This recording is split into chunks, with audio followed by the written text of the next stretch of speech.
자, 오늘 여러분과 함께 은혜 나누실 하나님의 말씀은 요한복음 4장 32절에서 36절까지 말씀입니다. 가라사대 내게는 너희가 알지 못하는 먹을 양식이 있느니라. 제자들이 서로 말하되 누가 잡수실 것을 갖다 드렸는가 한데 예수께서 이르시되 나의 양식은 나를 보내신 이의 뜻을 행하며 그의 일을 온전히 이루는 이것이니라. 너희가 넉 달이 지나야 추수할 때가 이르겠다 하지 아니하느냐. 내가 너희에게 이르노니 눈을 들어 밭을 보라. 희어져 추수하게 되었도다. 거두는 자가 이미 삭도 받고 영생에 이르는 열매를 모으나니 이는 뿌리는 자와 거두는 자가 함께 즐거워하게 하려 함이니라. 아멘. 오늘 본문 말씀으로 보라 희어져 추수하게 되었도다 라는 말씀으로 말씀을 증거하도록 하겠습니다. 오늘 너무너무 중요한 메시지입니다. 이제 아침 저녁으로 가을이 다가오고 가을은 이제 오곡백과가 무르익는 시기고 또 추수의 계절입니다.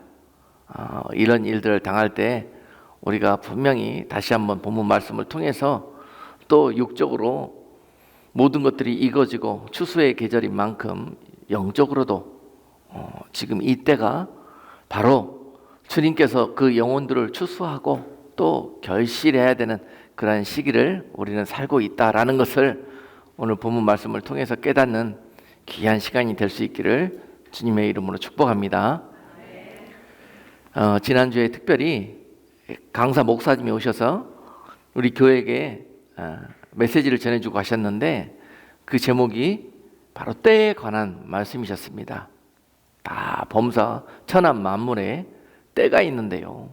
지금은 심을 때가 아니라 심은 것을 거둬야 되는 시기가 되어 있는 것입니다. 아멘. 지혜로운 농부는 때를 잘 분별하여 농사를 짓는 것이고 또한 지혜로운 성도는 또한 영적인 때를 잘 깨달으셔서 거기에 합당한 영적인 농사를 짓는 성도가 지혜로운 성도일 것입니다. 지금 때는 이제 결실에 합당한 모습으로 익어져야 되는 그런 추수에 합당한 성도들로 준비되어야 되는 그러한 시기를 우리는 맞이하고 있는 것입니다. 하나님께서 또한 이 땅에 우리를 보내셔서 하나님이 하시는 일들에 대해서 설명을 하고 계시는데요. 오늘 본문 속에서도 제자들이 예수님에게 아무리 배우고 따라다니고 같이 먹고 자고 해도 예수님이 하시는 말씀을 잘 깨닫지를 못하고 있습니다. 엉뚱한 질문을 또 예수님께 하고 있습니다. 내게는 너희가 알지 못하는 양식이 있느니라 이렇게 말씀해요. 그랬더니 제자들이 아니 우리가 주님께 양식을 갖다 드린 게 없는데 주님이 어떻게 나는 양식이 있다고 말씀하시지? 끝까지 예수님의 제자들은 육적인 이야기만 하고 있고 예수님은 지금 영적인 말씀을 하고 계시는 거예요. 코드가 안 맞아요 지금. 우리들의 삶이 주님과의 관계에 있어서 매번 이런 경우가 벌어지는 그런 때가 많을 겁니다. 우리는 육적인 이야기를 하는데 예수님은 자꾸 영적인 응답을 주셔요. 근데 그거를 깨닫지를 못하는 거죠. 바로 이 본문의 말씀의 뜻은 그런 겁니다. 예수님께서 내가 너희들이 모르는 양식이 있느니라. 내가 지금 육으로는 양식을 못 먹어서 배고프고 허기가 지지만 나는 그 양식을 보면서 배가 부르다. 지금 이런 말씀을 하고 있는 겁니다. 그런데 주님이 지금 보고 양식으로 보기만 해도 배가 부른 그런 것들이 지금 눈앞에 펼쳐져 있는 걸 보는 거예요. 그 말씀을 보라 지금 저 들판에 희어져 추수하게 되었노라 이렇게 말씀하시는 거예요. 그랬더니 제자들이 또 엉뚱한 대답을 합니다. 아니 예수님 무슨 말씀을 하십니까? 아직 거두려면 추수를 하려면 4달이나 남았어요. 4달. 예수님 아직 안 익었어요. 아직 때가 아니에요. 제자들은 지금 때가 아니라고 그럽니다. 근데 예수님은 뭐라고 그러십니까? 지금이 들판이 하얗게 익어져서 거둘 때라는 거예요. 그리고 거둘 때가 되어져서 하얗게 익어진 곡식들을 보면서 예수님이 너무 기쁘신 거예요. 식사를 안 하셔도 배가 부르고 기쁘고 행복하시고 이런 상태인 거예요. 그런데 그 예수님의 기쁨에 제자들이 참여하여서 같이 기뻐해야 될 텐데 전혀 같이 그 마음을 나눌 수가 없습니다. 지금 이런 상태가 추수가 임박한, 즉 예수님이 이 땅에 영혼들을 추수하시러 오시는 그 때에 성도들과 또 우리 주님과 이런 문제가 발생하게 된다면은 여러분, 이거 우리에게 재앙입니다. 재앙. 예수님이 이 세상에 오신 이유가 우리를 이렇게 하얗게 익혀가지고 데려가시려고 그렇게 영적 농사를 지키기 위해서 우리를 이 땅에 심으셨는데요. 정말 우리가 이제는 이렇게 하얗게 익어져야 되는 그런 시기인데도 불구하고 아직 예수님은 여기저기 익어있는 곡식들 때문에 기뻐하시는데 나는 익지 않은 그냥 풋내나는 곡식으로 아직 쭉정이 같은 알이 차지 않은 곡식으로 남아가지고 도대체 예수님이 무슨 말씀 하시는지 믿음이 아직 어린 나이의 상태에 머물러가지고 계속 눈으로는 성경을 읽는데 도대체 영어로 이 말씀이 무슨 의미인지도 다 깨닫지 못하는 그런 신앙생활을 하고 있다면 지금 이 계절에 익어질 때다. 하얗게 저 들판의 곡식들처럼 익어질 때다. 저 들판의 곡식들은 누렇게 익어지잖아요. 그런데 영혼들은 하얗게 익어집니다. 왜 그럴까요? 빛나고 하얀 세마포 예복으로 단장을 하고 갈아입은 세상의 옷을 벗고 믿음의 옷으로 하얀 옷으로 갈아입고 있는 성도들의 모습을 그렇게 표현하신 것입니다. 그래서 주님 보실 때 이 세상은 들판입니다.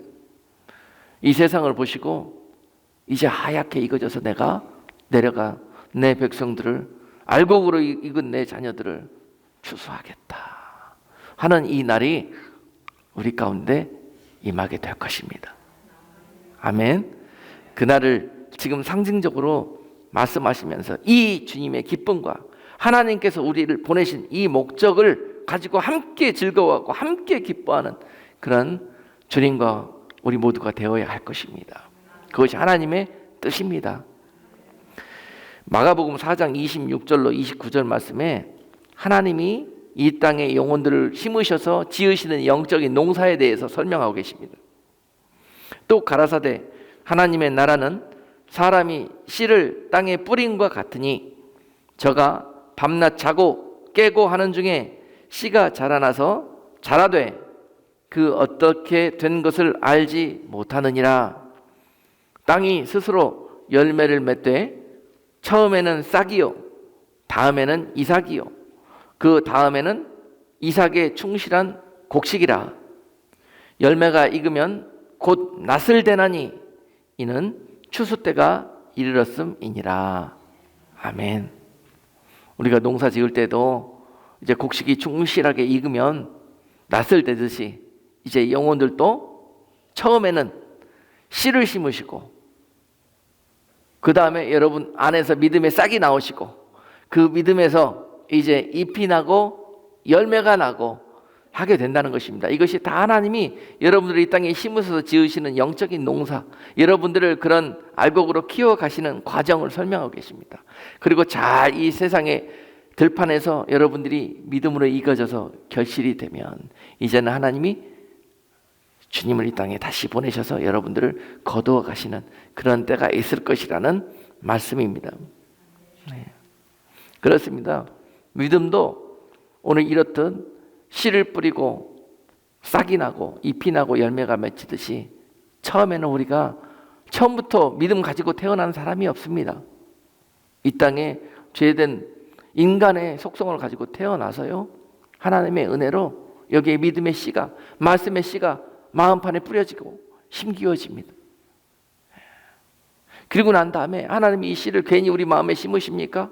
말씀을 괜히 주십니까? 결실하시려고 우리 영혼을 결실하시려고 주신 거예요. 씨는 생명력이 있습니다. 우리 마음속에 심기면은 역사하는 힘이 있습니다. 그 안에 심기어져서 이제 정말 어린 나이처럼 처음에는 눈에 보여주고 손에 쥐어줘야만 되면은 행복하고 주님 감사합니다, 믿습니다, 믿습니다. 그리고 어린 나이처럼 믿다가 보여주고 쥐어주면은 믿는 신앙에서 이제 때가 되면은요 자라나서 어느 지경까지 있냐면 이제 철이 납니다. 때가 되면 철이 든다 그러잖아요. 사람도 육적으로 철이 들듯이 영적으로도 철이 나는데 어떤 일이 벌어지냐면은 하나님의 그 은혜가 깨달아져서 그 십자가의 사랑이 깨달아져서 이제 주님 앞에 나도 주님처럼 조건 없이 십자가 붙들고 주님 가신 그 길 같이 가겠습니다. 주님의 길 걸어가는 주님의 사람으로 주님의 제자로 살겠습니다 하는 그런 고백이 터져 나오기 시작해요. 그때가 바로 영적으로 철이 나게 되고 성숙이 시작하는 단계입니다. 그동안에 예수 믿으면서 교회 다니면서 뭐가 잘 풀리고 잘 되고 누가 뭐 좀 주고 알아줘야만은 그냥 살맛이 나고 교회 다닐 맛이 났는데 신앙생활 하시는 의미가 있었는데 이제는 때가 되면은요 자라나게 되어 있습니다. 하나님이 계속 그 씨에다가 은혜로 물을 주시거든요. 말씀으로 계속 공급하시면서 그 씨가 잉태되어질 수 있고 자라날 수 있도록 힘을 주시거든요. 그것이 하나님이 지으시는 영적인 농사입니다. 그래서 성도들은 처음에 예수님을 믿고 교회에 다니시기 시작할 때는 조건부 신앙으로 교회를 다니기 시작합니다. 그때는 하나님이 어린 나이라 막 줍니다. 그냥 특별히 이런 교회에 처음 나오시는 분들 아직 유효기간이 있어요. 유효기간, 어린 나이에 유효기간이 있습니다. 그때는 여러분 구하고 싶은 거 다 구하셔요. 그러면 다 들어줍니다. 여러분 어린아이한테 부모님이 그렇게 하시잖아요. 저 달라고 울면은 꼭지 물려주시잖아요. 그렇듯이 하나님도 그렇다는 거예요. 근데 이 저 뗄 때가 됐는데도 계속 달라 그러면 어떻게 됩니까? 그 다음에는 이상한 일이 벌어지죠. 뗄 때가 된 겁니다. 그때는 이제 자라날 때가 된 거예요. 근데 또 계속 아직도 젖꼭지 달라고 물려달라고 하시는 성도들이 있어. 교회 다니는 연수는 벌써 10년, 20년, 30년, 40년이 돼가는 것만. 하나님 그런 분이십니다. 그렇게 우리를 품으셔가지고 이제 자라게 하시는데 그 다음부터는 좀 강한 음식도 먹이고 이제는 때가 되면은 이유식에서 뭐 단단한 음식도 먹이고 막 그러지 않습니까? 그런 것처럼 믿음으로 하나님 우리를 견인해 가시는 과정도 그래요. 처음에는 이 조건부 신앙이었던 우리가 이제 하나님을 알게 되면서 단단한 음식도 먹게 되고 그 다음에 자라나서 이제 조건이 없는 그런 믿음으로 하나님을 섬기게 되어 있습니다. 바로 이것이 익어지는 과정이에요. 이것이 하얗게 익어지는 과정인 것입니다. 때가 되면은 반드시 이런 일들을 해야 돼요. 모든 우주 만물들이 다 그런 하나님의 섭리 안에서 운행이 되고 있습니다. 마찬가지로 하나님이 사랑하시는 여러분도 또한 이러한 하나님의 목적을 이루실 때 하나님이 기뻐하시고 여러분들에게 이 영광이 함께 할 것입니다. 나아가서 여러분들의 믿음이 하나님을 기쁘시게 하는 믿음이 되려면은요, 이제 단계가 있는데 마지막에는요, 절대적인 믿음을 갖는 성도들로 여러분들이 자라날 때 여러분들은 보석과 같은 믿음을 소유하게 되는 것입니다. 그 절대적인 믿음이라는 것은 예를 들면은요, 아브라함이 처음에는요, 하나님 앞에 나올 때 조건적으로 믿는 신앙이었습니다. 그래서 온전한 순종을 못 드리고 창세기 12장에서 부르심을 받았을 때 모든 것을 다 버리고 내가 지시할 땅으로 가라 했는데 자기가 조건적으로 받아들일 수 있는 명령은 순종하고 현실적으로 불가능하다고 생각되는 것들은 불순종하고 떠났습니다. 처음에는 그런 모습이었습니다. 그런데 믿음으로 연단받고 훈련받는 과정 속에서 이제 창세기 12장에서 시작된 훈련이 창세기 22장 정도에 가면은 이제 무조건적인 믿음으로 바뀌어요. 네 독자 이삭을 모리아 산에서 내게 번제로 바치라 이렇게 했는데요, 아브라함은 물어보지도 않습니다. 하나님 내가 왜 이래야 합니까? 왜 이렇게 한다고 하면서 나한테 이러실 수가 있습니까? 이런 전혀 하나님께 이런 말을 내놓지도 아니하고 무조건적으로 순종합니다. 그런 모습이 창세기 22장에 보이면서 하나님은 아브라함을 네가 이제야 나를 진실로 경외하는 줄 내가 알겠노라고 말씀하시면서 아브라함에게 참 믿음의 덫이라고 그랬습니다. 여기서 놀라운 아브라함의 믿음이 하나님이 기뻐하시는 그런 모습으로 자라나고 있는 것을 볼 수 있어요. 이런 믿음이 나중에 여러분 다니엘서와 하박국, 다니엘 3장, 하박국 3장에 보시면은 이런 모습까지 자라나게 되어 있어요. 여러분 이 세상을 살아가는 가치가 완전히 바뀌게 돼 있습니다. 믿음으로 살다 보면은 세상으로 가치를 살던 우리가 하늘의 가치로 사는 그런 믿음으로 바뀌어져 있어요. 절대적인 믿음으로 바뀌어져 있습니다. 그런 모습들이 예로 다니엘 3장에 보시면은 다니엘의 세 친구들을 통해서 나타나 있습니다. 다니엘 3장 16절 보시면은요, 사드락과 메삭과 아벳느고가 왕에게 대답하여 가로되 느부갓네살이여 우리가 이 일에 대하여 왕에게 대답할 필요가 없나이다. 만일 그럴 것이면 왕이여 우리가 섬기는 우리 하나님이 우리를 극렬히 타는 풀무 가운데서 능히 건져내시겠고 왕의 손에서도 건져내시리이다. 그리 아니하실지라도 왕이여 우리가 왕의 신들을 섬기지도 아니하고 왕의 세우신 금 신상에게도 절하지도 아니할 줄을 아옵소서. 아멘. 자, 다니엘의 친구들이요, 자 정말 이 불코스, 물코스 뭐 이런 연단의 코스들을 다 훈련을 통해서 통과하고 난 다음에 그들의 믿음이 어디까지 자라났느냐, 마지막 하나님은 항상 악한 통로들을 통해서 믿음의 시험을 받게 하십니다. 그리고 나서 정령코 네가 이런 믿음으로 이제 자라났구나 하는 것을 옳다 인정함을 주시는 거예요. 오늘 다니엘의 친구들에게도 풀무불이라는 그런 극렬히 타는 시험이 찾아오게 됐습니다. 그런데 그 가운데서 그동안에 우리가 조건부로 주어야만 했던, 보여주어야만 해 믿었던 그런 신앙이었다면 이 시험을 절대 통과할 수가 없었을 것입니다. 너희가 하나님을 부정하고 나에게 금신상에게 절하고 하나님을 부인하라고 그렇게 내린 명령 앞에 오늘 다니엘의 친구들이 뭐라고 답합니까? 먹고 살고 살아남기 위해서 타협할 수도 있잖아요. 이번 한 번만 눈 딱 감고 지나가면 되는데 내가 말로는 그렇게 거짓 맹세하고 마음으로는 하나님을 믿으면 되잖아요. 이런 식으로 이제 막 이 술수를 쓰기 시작하지 않습니까? 살아남으려고. 지금 죽음이 눈앞에 있는 상황이잖아요. 믿음 때문에, 예수의 이름과 하나님의 나라 때문에 지금 죽음이 눈앞에 있잖아요. 이런 순간이 시험대입니다. 시험대. 그런데 이 시험 앞에서 그들은 믿음으로 연단되어져서 이렇게 고백하잖아요. 왕이시여 더 이상 내게 그 질문, 그 명령을 하실 필요가 없습니다. 나는 차라리 죽겠습니다. 이런 고백입니다. 왕이여 더 이상 나에게 그런 유혹의 말을 하지 마십시오. 나는 그 말 듣지 않겠습니다. 이런 표현입니다. 여러분 이런 일이 닥칠 때 우리가 이런 고백이 튀어나올 수 있는 그런 믿음이 지금 준비되어져 있느냐. 할렐루야. 우리 아멘이라고 고백하시는 분들이 많이 계십니다. 할렐루야. 이것이 바로 하나님이 여러분들을 보시고 야, 이 들판에 우리 주사랑 교회 안에 하얗게 익어져가는 그런 아름다운 모습들이 있구나. 내가 속히 내려가서 저들을 추수해 가야지. 아멘. 주님이 이렇게 기뻐하시는 거예요.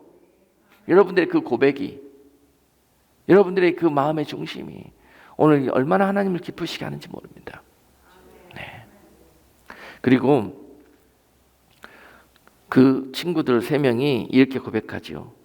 하나님이 당신이 우리를 풀무불에 떨어뜨리면은 즉시 오셔서 우리를 그 풀물 가운데 구원해 내실 것이다. 이런 믿음이에요. 여러분 하나님과의 이런 관계 속에서 세상을 살아가시는 분들은 세상이 두렵지가 않습니다. 그렇죠? 이런 믿음 가운데 세상에서 벌어지고 있는 크고 작은 염려와 근심들이 더 이상 우리 마음을 빼앗아가지를 못해요. 흔들지를 못합니다. 세상은 그런 곳입니다. 그런데 그런 곳에 살면서 이런 고백을 드릴 때 여러분, 아브라함이 이제야 네가 나를 경외하는 줄 내가 알겠노라 하는 이런 하나님의 음성을 듣게 되는 거예요. 이런 시간들을 통해서 말입니다. 그런데요, 반드시 하나님께서 이렇게 고백했을 때 여러분 삶에 와가지고 바로 건져주시는 게 아니에요.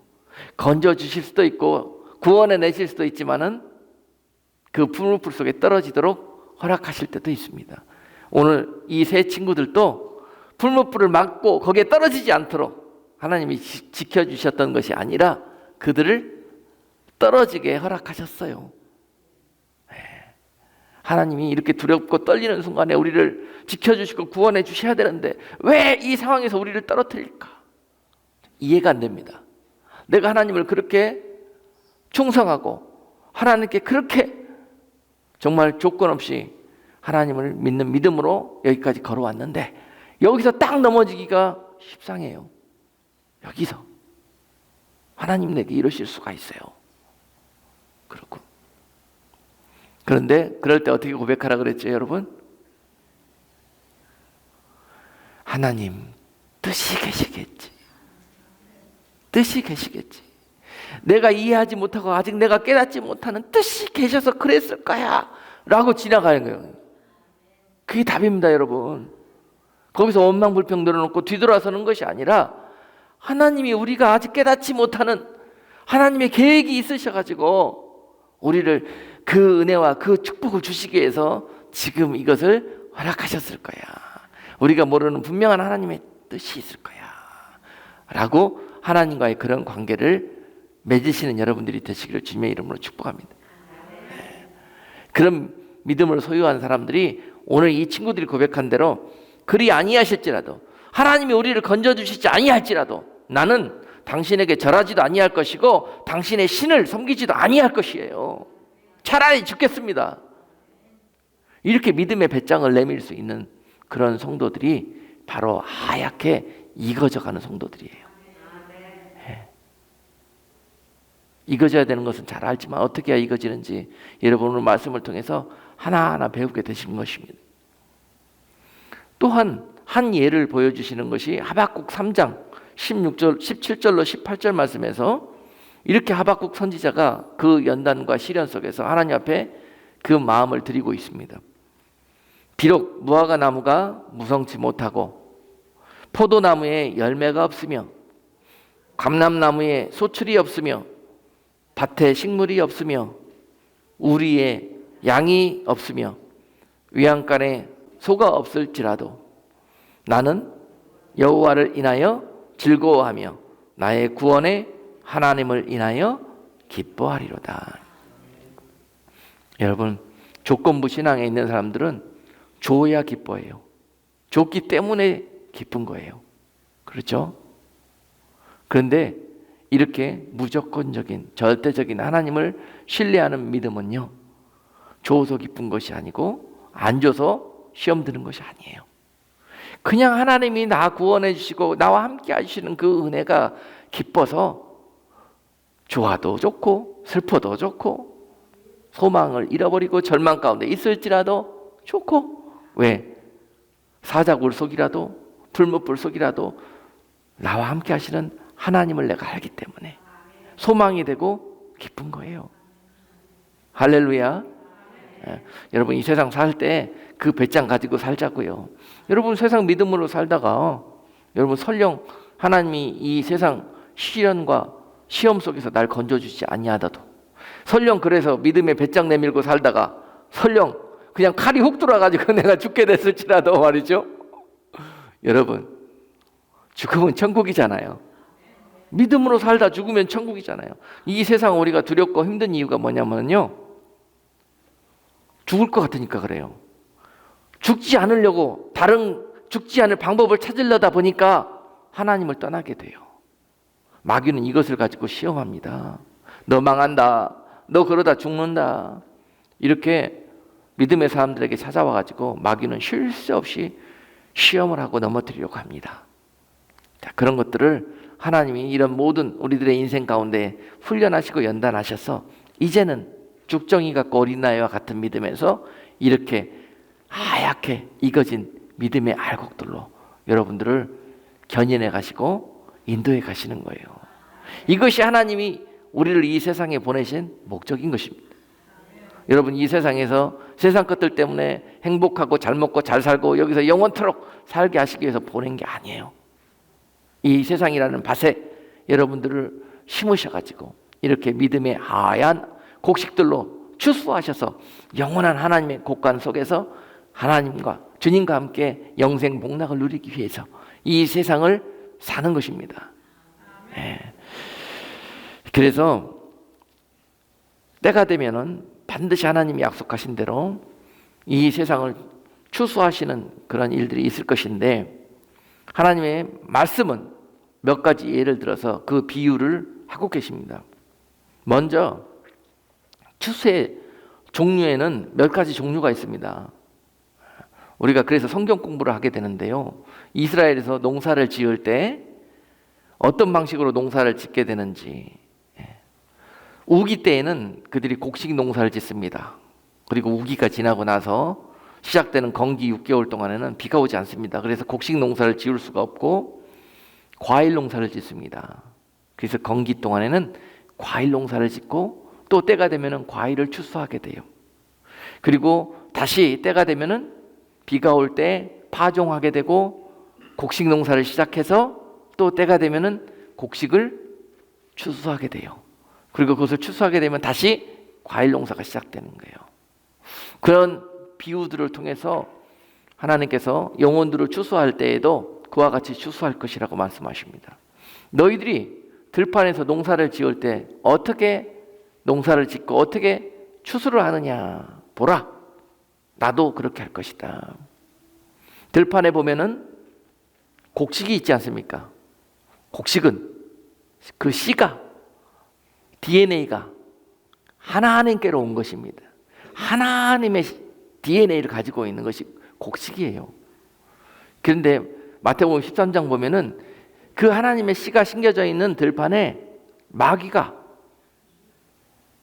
은밀하게 밤에 와서 씨를 덧뿌리고 갔는데, 그 밭에 씨를, 잡초의 씨를 뿌리고 가버렸는데 그게 가라지의 씨예요. 그렇게 됐다고 그랬습니다. 그러므로 여러분, 그 들판에 곡식의 씨와 가라지의 씨가 공존하고 있는 것이 맞지 않습니까? 들판에 곡식만 자라는 것이 절대 아닙니다. 그래서 이 들판은 세상이요, 세상에는 하나님의 씨가 있는 것이고 마귀의 씨가 있습니다. 성경은 그렇게 말씀하고 있습니다. 성경을 인본적인 시각으로 본다면 세상은 다 착한 사람만 있고 다 천국 갈 사람만 있다고 생각해요. 아닙니다. 성경은 분명히 말씀하시기를 곡식은 알곡으로 연결게 하셔서 거두어 하나님의 곳간에 드리고, 가라지는, 마귀가 뿌린 가라지의 씨앗은 전부 거두어서 불사르게로 불 속에 쳐넣을 것이라고 그랬습니다. 그것이 장차 하나님이 하실 일입니다. 세상을 망하게 했고 하나님의 백성들을 괴롭히고 하나님의 나라를, 유업을 빼앗아갔던 악한 원수 마귀들의 그 모든 씨앗들을 이 세상에서 다 제거하시고 하나님의 백성들을 한 사람까지라도 다 찾아가지고 그들을 추수하는 것, 그것이 하나님의 계획이시고 목적이십니다. 자, 분명합니다. 하나님의 목적은 가라지들은 불사르게로 보내고 곡식들은 거두어 추수한다는 것입니다. 아멘. 그러므로 요새 사람들이 이야기하고 있는 하나님이라 그러시면은 세상 모든 만민들을 다 천국 보내셔야 하나님이시다고 얘기해요. 그게 인본주의입니다. 절대 성경적인 말씀이 아니에요. 이런 말씀하면 되게 싫어하더라고. 중요합니다, 여러분. 우리가 우리의 신분을 정확히 깨달아야 해요. 그런데 여러분, 이 세상에 하나님이 곡식의 씨앗과 가라지의 씨앗이 같이 자라게 그냥 두어라고 그랬습니다. 그게 하나님의 뜻입니다. 하나님, 저 가라지들이 곡식들 괴롭히고 양분 다 빼앗아 먹고 정말 자기네들이 먼저 그냥 막 고개 쳐들고 모든 걸 다 차지하고 이런 악한 세상에서 하나님 우리를 위해서 저들 다 뽑아주시고 없애주시고 우리들만 잘 살게 해주시면 우리 이렇게 기도하잖아요. 근데 그것이 하나님의 뜻이 아니에요. 이 세상 살 때 그런 악한 자들과 가라지들과 염소들과 양들이 함께 살아라는 것이 하나님의 뜻입니다. 이유가 뭘까요? 그들을 통해서 우리를 채찍질 하시는 거예요. 곡식들과 양들을 채찍질 하시는 거예요. 그래서 빨리 익어지게 하시려고. 오직 하나님만 알게 하시고 그분께만 피하게 하시려고. 그분께 기도하게 만들려고. 태평성세를 누리게 하면은요, 다들 배가 부르고 잠에 빠지고 술 취하고 방탕함에 다 하나님을 모른다 하더라고요. 성경의 역사를 보니까. 그래서 하나님께서 그것들을 우리 주변 가운데 두신 이유는 내 사랑하는 곡식들이 그것들로 인해서 연단되어지고 그것들로 인해서 자라나 익어지게 하기 위해서 함께 자라게 허락하셨다는 거예요. 그러니까 여러분, 하나님 저 사람 좀 안 만나게 해주고 저 사람 좀 없애달라고 이렇게 기도하지 마세요. 같이 살게 하신 것이 하나님의 뜻이에요. 그는 나를 나되게 하는 축복의 통로인 것이에요. 영적으로 봤을 때. 그래서 세상은 분명히 깨달으셔야 돼. 곡식이 있고 가라지가 있습니다. 여러분 곡식이시죠? 그러니까 여기 앉아 계시지. 그런데 또한 곡식에는 두 종류가 있습니다. 곡식은 쭉정이와 알곡이 있어요. 그래서 쭉정이는 뭐예요? 모양은 곡식이야. 겉모습은 누가 봐도 곡식이에요. 그런데 뭐가 문제예요? 속이 비었어. 속이. 그게 쭉정입니다. 쭉정이. 근데 이 DNA는 분명히 하나님의 씨예요. 그런데 이 DNA를 가지고 남들 다 잘할 때, 아직도 배짱이처럼 주님 오시려면 4달이나 남았으니까요. 아직 더 놀게요. 더 세상을 즐기고요. 조금만 기다려주세요. 내가 조금 있으면 교회 갈게요. 이러고 있는 분들이 너무너무 많아요. 저분 분명히 교회 나오셔야 되는데, 곡식인데 이제 빨리 오셔가지고 쏙 채우는 일을 하셔야 되는데, 지금 그런 시기예요. 여러분, 결실이 추수의 때가 눈앞에 있기 때문에 하나님이요, 사랑하는 자들은 이제 하나님이 강권적인 역사하심으로 그냥 집어다 갖다 앉혀놔요. 하나님이 구원하실 자들은. 이게 바로 잃어버린 한 마리 양입니다. 여러분 분명히 이야기하셔야 돼요. 하나님은 잃어버린 한 사람까지 다 찾아오신다 그랬잖아요. 그러면요, 세상 끝이 안 와. 여러분, 그 한 마리 잃어버린 양이 누구냐 하면요, 하나님의 씨예요. 하나님의 씨. 하나님은 가라지에 별로 관심이 없습니다. 아시겠습니까? 하나님이 가라지를 쳐다보는 이유는 빨리 심판하셔가지고 불못불에 쳐넣으시려고 쳐다보고 있는 거예요. 사랑스러워서 보는 게 아닙니다. 하나님의 눈은, 하나님의 시선은 아직도 내 자녀인데, 곡식인데 불구하고 저 세상 가운데에서 가라지들과 함께 섞여가지고 자기 신분도 모르고 자기 운명도 모르고 저기서 뒹굴고 있는 그런 잃어버린 한 마리 양 때문에 눈물 흘리고 계시는 거예요. 주님은 이런 영혼들을 찾으시는 거예요. 여러분, 바로 이것이 잃어버린 한 드라크마고 잃어버린 한 마리 양입니다. 그런데 잘 몰라요. 그 드라크마가 어디로 굴러갔는지, 그 잃어버린 한 마리 양이 어디서 헤매고 있는지 언뜻 봐서 사람의 눈으로는 분별하기가 힘듭니다. 그래서 우리는 판단할 수가 없는 거예요. 저 사람이 곡식인지, 저 사람이 가라지인지, 저 사람이 염소인지 양인지 우리는 판단할 수가 없어요. 그러다가 실수하면 큰일 나는 겁니다. 우리는 그냥 하나님의 도구일 뿐이에요. 하나님이 빛과 공기를 가라지이든 곡식이든지 다 공평하게 주시듯이요, 우리 또한 그렇게 하는 것이 옳습니다. 마땅히 누구에게든지 같이 조건 없이 사랑을 주님이 우리에게 사랑해 주신 것처럼 나누어주고 베풀고 섬기고 하는 그런 가운데서 찾으실 자를 찾으시고 버리실 자를 버리시는 일을 하시는 분이 하나님이시라니까요. 그런 일들을 사람이 할 수가 없습니다. 내 눈에 이렇게 보여도 목사님도 이렇게 강대상에 서 있으면 어느 정도 보이거든요. 그런데 저는 절대 그렇게 가르지 않습니다. 똑같이 공평하게 은혜를 말씀을 흘려보냅니다. 그리고 받고, 여러분 가라지와 곡식의 차이가 뭔지 아십니까? 가라지와 곡식이 들판에서 자라 올라올 때는요 똑같이 다 곡식처럼 보입니다. 벌해가지고. 근데 오히려 가라지가, 농사 지어본 분도 알아요, 가라지가 들판에서 더 건강한 모습으로 곡식들보다 더 빨리 올라옵니다. 그래서 야, 내가 진짜 충실한 곡식이라고 자기가 그냥 의시되면서 그렇게 있으므로 농부가 언뜻 보기에는 아, 제가 제일 훌륭한 곡식이구나 이렇게 볼 수도 있어요. 근데 알고 보면 그 땅 밑에서 곡식이 먹어야 될 양분은 혼자 그 뿌리에서 다 뺏어 먹고 혼자 열심히 자라는 거예요. 욕심쟁이입니다. 가라지의 특징은 욕심쟁이에요. 욕심쟁이. 그리고 교만해요. 지밖에 몰라요. 이기적이에요. 이 가라지의 특징이 그렇습니다. 그리고 거짓의 앞잡이에요. 이 마귀의 DNA를 받아가지고 그대로 마귀의 속성이 그냥 다 나타나요. 좀 골고루 나눠 먹어야 될 텐데 말이죠. 다 뺏어서 자기만 성공하고 자기만 축복받아야 기쁘고 삶의 의미를 느껴요. 그러고 난 다음에 그때는 좋았죠.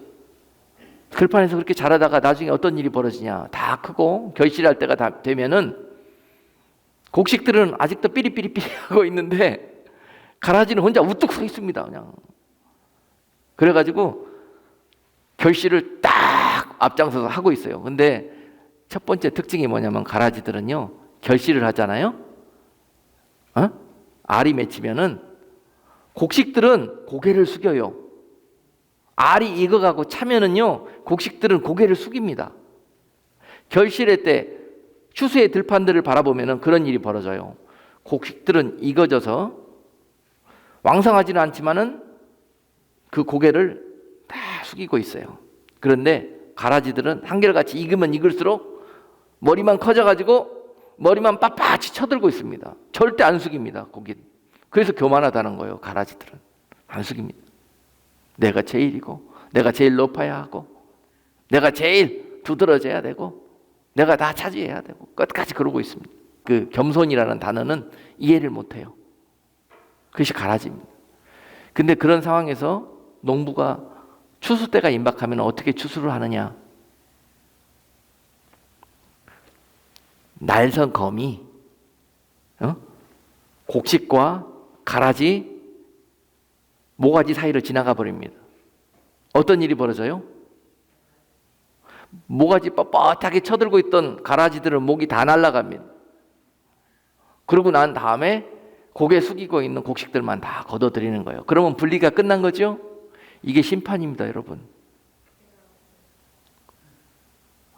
얼마나 여러분 심판이요. 여러분 예수님 앞에 가갖고 이제 심판대에서 심판을 받게 되는데, 야 너는 우편, 너는 좌편. 예수님이 이렇게 심판해 주는 게 아니라 예수님의 보좌 앞에 나올 때 바로 그 광채를 보면서 그냥 지옥불로 갈 사람은 그냥 자기 발로 가는 거예요. 그 영광을 보면은 그 영광 앞에 자기의 모습이 다 드러나는 거예요. 이미 올 때 흰옷을 입고 아니면 누더기 없고 이런 상태로 오기 때문에 흰옷 입은 자들은 다 주님의 우편으로 가는 것이고 나머지는 다 좌편으로 가는 거예요. 그렇게 심판은 이쪽 저쪽 주님이 가르지 않습니다. 이미 이 세상에서 다 갈라져 있습니다. 그런 겁니다. 여러분들이 영적인 눈이 열린다면 여러분들이 입고 계시는 옷이 지금 누더기인지 아니면 색동저고리인지 아니면 빛나고 하얀 세마포 예복을 입고 있는지 그 모습을 볼 수 있기를 원합니다. 그래서 추수 때가 중요하다 그랬어요. 지금 우리가 이때에 무엇에 힘써야 될 것인가? 이거지는 일에 힘써야 될 것이고 하얗게 빛나고 깨끗한 세마포 예복으로 갈아입는 일이 중요한 때인데요. 왜냐하면 그 추수할 분이 눈앞에 가까웠기 때문에 이거진 성도로 곡식으로 고개 숙여서 주님의 그런 곳간에 들어가야 되는 그런 때인데요. 아직도 죽적인 상태로 남아서 익지 못하고 있거나 또는 가라지로, 여러분 가라지도 깨달아서 고개 숙이면 살아남을 길이 있습니다. 아멘. 그러나 안타깝게도 가라지는 절대 숙이지 않습니다. 그러니까 가라진 겁니다. 그게 비밀이에요. 비밀. 아무리 그들에게 예수 그리스도를 갖다 먹여도 거부합니다. 비밀입니다. 비밀.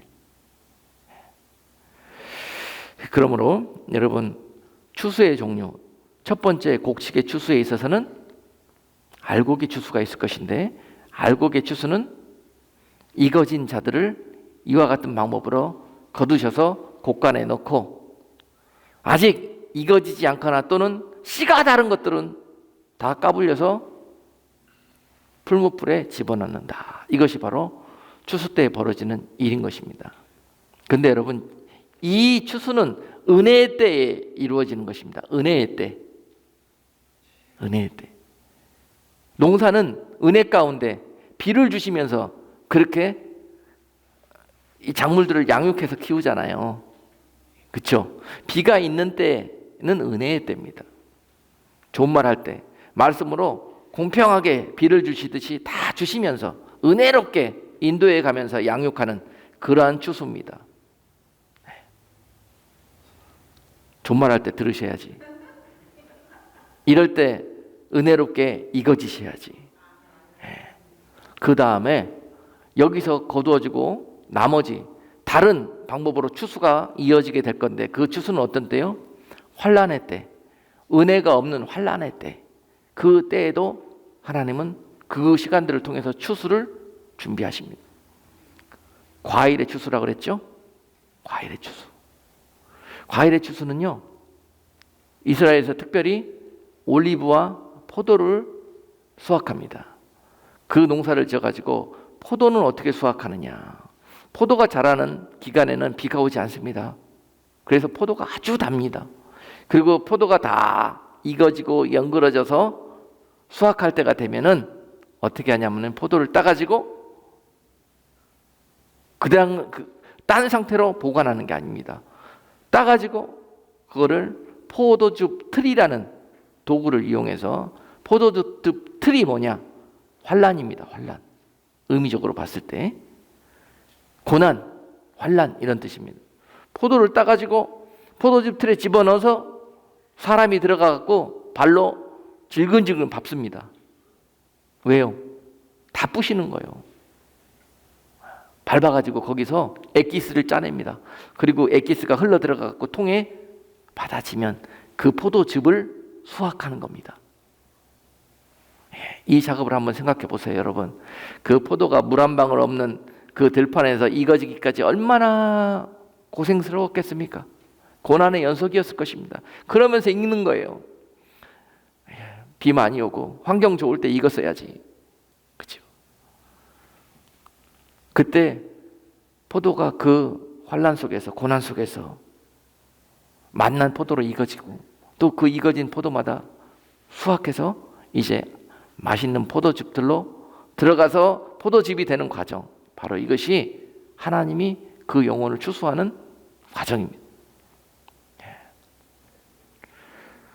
여러분, 하나님은 반드시 찾으셔야 될 영혼들을 어떤 방법을 통해서든지 찾으실 것입니다.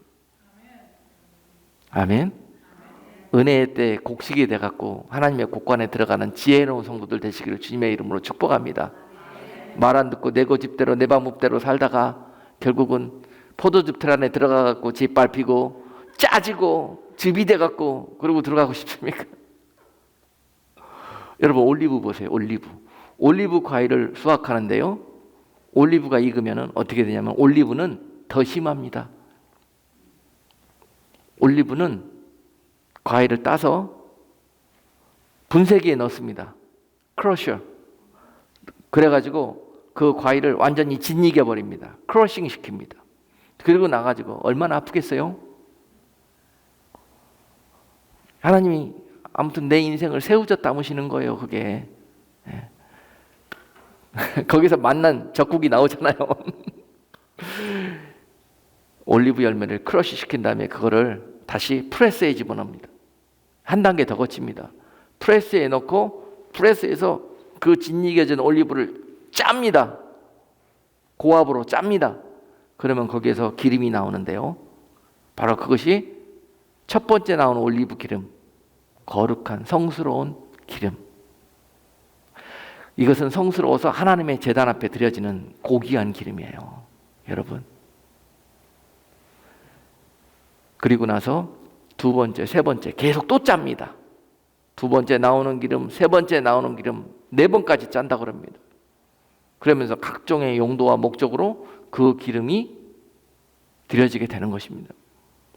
그렇게 하나님은 하나님의 사람들, 하나님의 곡식들, 하나님의 양들을 이와 같은 방법으로 반드시 찾아내셔가지고 하나님의 목적대로 거둬들일 것입니다. 할렐루야. 네. 그러므로 여러분, 지금 이때는 이런 하나님의 목적에 합당한 모습으로 여러분들이 곡식이라면은 쭉정이의 삶을 벗고 알곡으로 익어지실 때요. 할렐루야.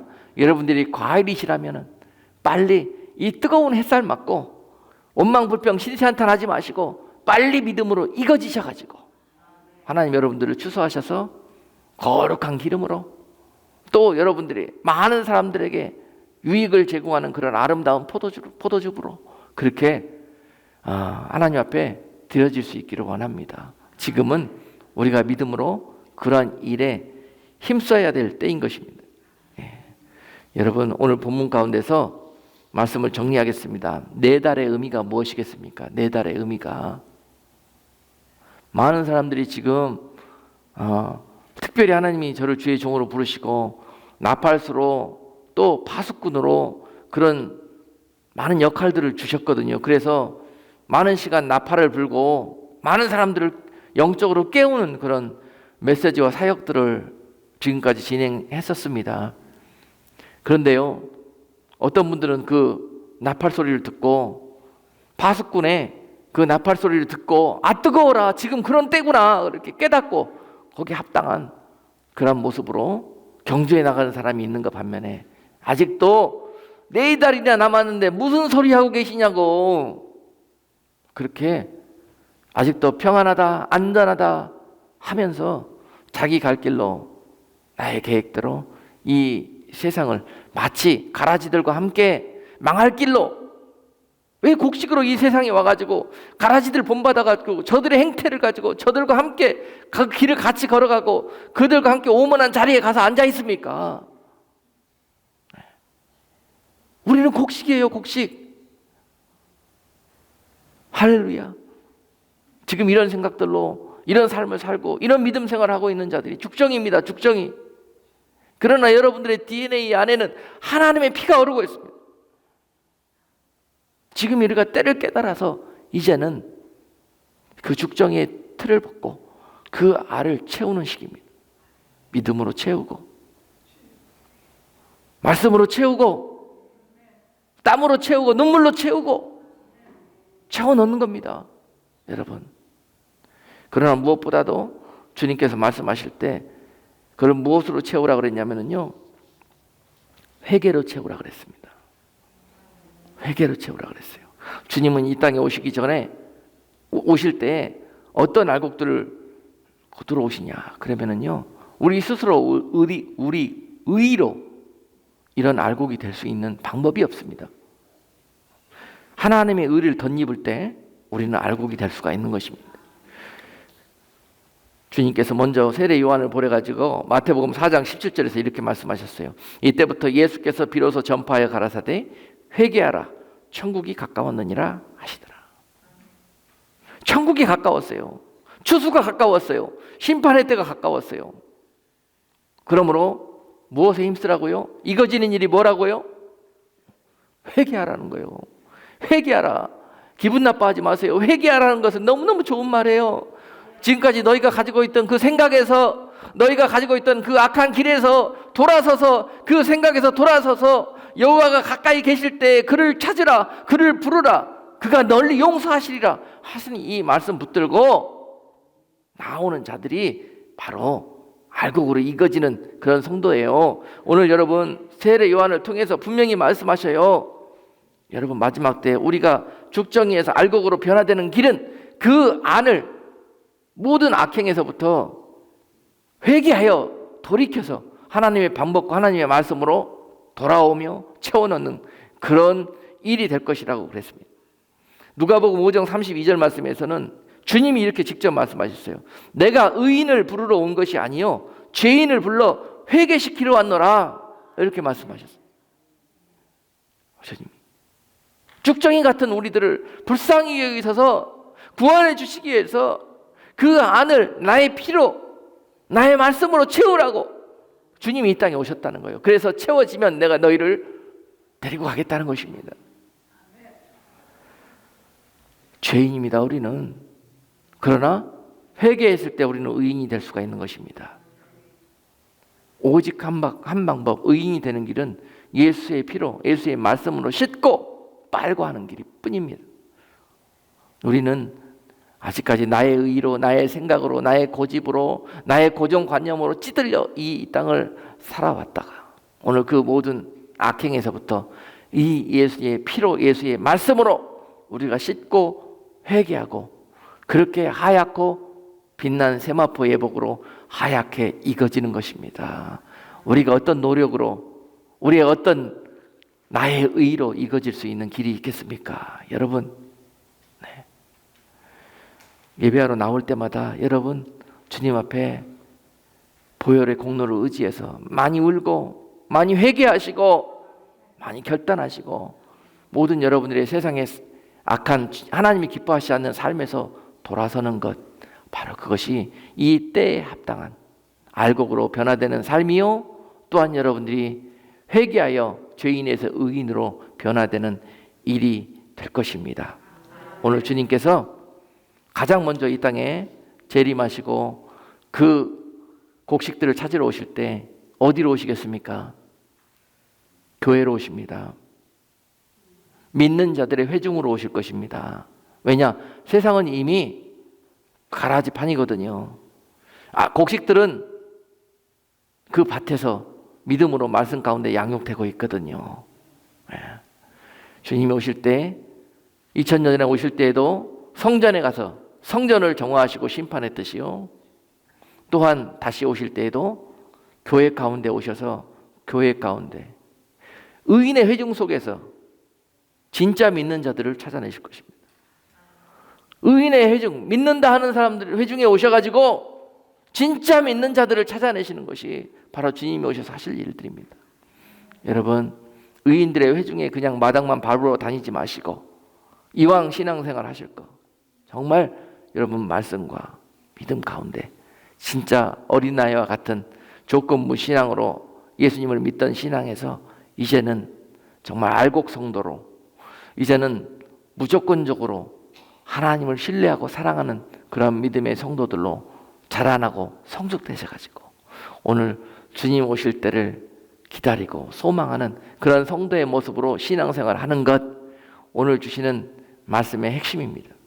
여러분들은 이 세상의 조류에서 이제는 돌이키고 여러분들은 따로 나누어 흘려가지고 이제 여러분들 하나님이 기뻐하시는 그런 모습으로 신앙생활 하시고 주님이 오실 때 주님의 그 시장함을 채워드릴 수 있는 그런 기쁨의 양식, 여러분들의 영혼들을 지금 변화되고 자라나고 하얗게 옷을 입어가는 그런 모습들을 보시면서 주님이 공중에 오셔서 여러분들을 보시고 내가 너희를 보는 것이 기쁘도다, 내가 너희들을 자라는 것을 보니까 내가 먹지 않아도 배가 부르구나 하는 그런 하나님의 기쁨이 되는 그런 복된 성도들, 복된 교회가 다 되시기를 주님의 이름으로 축복하겠습니다.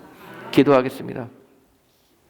고마우신 하나님, 아직도 주여 주여 하면서 저들이 주님이 이제 때가 찼도다 그러는데 아직 주님 4달이나 남았습니다 라고 말하던 저 모습이 바로 나의 믿음의 모습이었음을 고백합니다. 주님 이제 하나님의 때를 분별하고 속히 그 때에 합당한 모습으로 변화를 받아 이제 하나님의 뜻과 하나님의 기쁨이 되는 그런 교회, 그런 성도들로 하나님이 말씀을 듣는 자들이 다 변화되고 자라날 수 있도록 은혜 베풀어 주시옵소서. 예수 그리스도 이름으로 기도드리옵나이다. 아멘.